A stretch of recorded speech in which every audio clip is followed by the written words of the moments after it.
যদি মুসাখার অজুখানাতে যান দেখবেন যে এই অজুর পানিগুলো পুরো ফ্রিজের পানির মতো ঠান্ডা থাকে।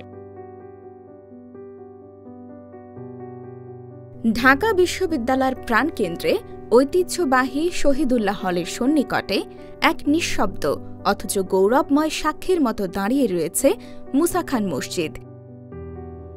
এটি শুধু একটি উপাসনালয় নয়, বরং বাংলার ইতিহাস, সংস্কৃতি ও স্বাধীনতার প্রতীক হয়ে উঠেছে। এই মসজিদটির নির্মাণকাল সপ্তদশ শতকের শেষ ভাগে ১২ ভূঁইয়াদের অন্যতম নেতা ঈশা খাঁর পুত্র মুসা খানের স্মৃতির উদ্দেশ্যে নির্মিত। যদিও নামকরণ করা হয়েছে মুসা খানের নামে, তবে মসজিদটি নির্মাণ করেন তারই পুত্র মাসুম খান।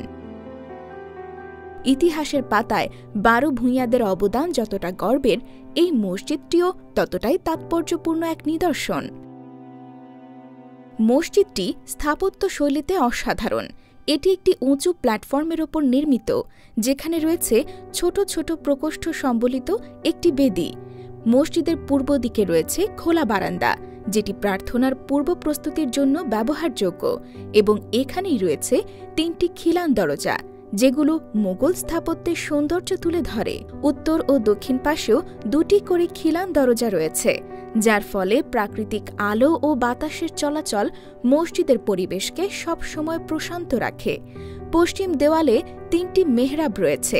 প্রধান মেহরাবটি বৃহৎ ও সুসজ্জিত, বাকিগুলো তুলনামূলকভাবে ছোট, তবে প্রতিটিতেই সূক্ষ্ম নকশা ও কারুকাজের ছাপ স্পষ্ট। পুরো মসজিদের গায়ে মোগল রীতির অলঙ্করণ, খিলান এবং মিনারগুলোর বিন্যাস মুগ্ধ করে ইতিহাসপ্রেমী ও স্থাপত্য রসিক সকলকে। মসজিদের সামনে রয়েছে খ্যাতনামা ভাষাবিদ ড.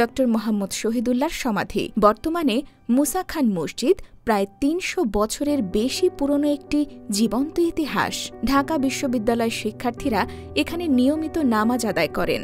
আশ্চর্যের বিষয়, মসজিদের ভেতর এসি না থাকলেও এক ধরনের প্রাকৃতিক শীতলতা অনুভব হয়। বিশেষ করে গ্রীষ্মকালে অজুর পানিটি শীতল থাকে, যা মানসিক প্রশান্তি এনে দেয়। তবে শিক্ষার্থীদের মতে এমন একটি ঐতিহাসিক নিদর্শন আজ কিছুটা অবহেলিত।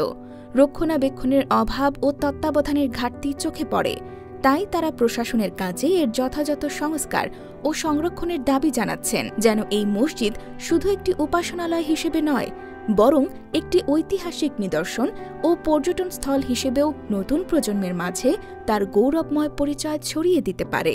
বর্তমানের বিভিন্ন মসজিদগুলোতে যদি আপনি যান এই গরমকালে স্পেশালি, তো দেখতে পাবেন যে ওই মসজিদগুলোতে এসি ছাড়া টিকা খুবই কঠিন হয়ে যায় আর কি। বাট আপনি যদি মুসাখাতে আসেন দেখবেন যে এখানে একটা অন্যরকম প্রশান্তি কাজ করে, কারণ এই মুসাখা মসজিদের যে ইলিমেন্টগুলো আছে, মানে যেই ইলিমেন্টগুলো দ্বারা এটা তৈরি করা হয়েছে, প্লাস পাশাপাশি এটার যে শেপ বা আকার, সব মিলে এখানে একটা অন্যরকম সবসময় একটা ঠান্ডা ঠান্ডা পরিবেশ থাকে আর কি।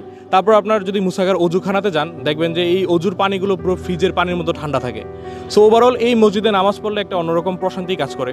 মুসাখা মসজিদ একটি ঐতিহাসিক মসজিদ, যা আমাদের গৌরবোজ্জ্বল ইতিহাসের কথা স্মরণ করিয়ে দেয়। তো সেই মসজিদটি আজ অযত্ন অবহেলায় পড়ে আছে। তো আমরা কর্তৃপক্ষের দৃষ্টি আকর্ষণ করি, তার জন্য যথাযথ সংস্কারের উদ্যোগ নেন।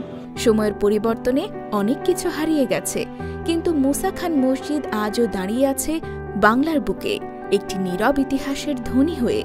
এই মসজিদ যেন প্রতি ইট পাথরে স্মরণ করিয়ে দেয় এক সাহসী ইতিহাস, এক ঐতিহ্যবাহী জাতির শেকড়ের কথা।